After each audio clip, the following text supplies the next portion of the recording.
Other side of water.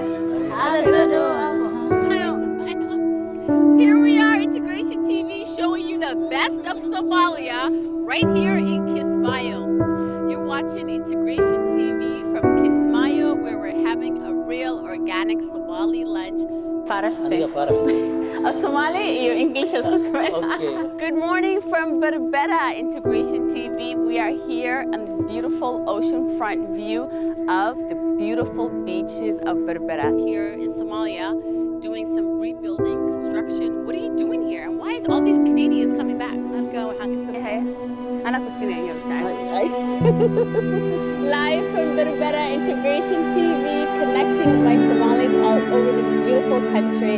And I tell you guys, love can be found, revived, restored. Somali Chain. So the way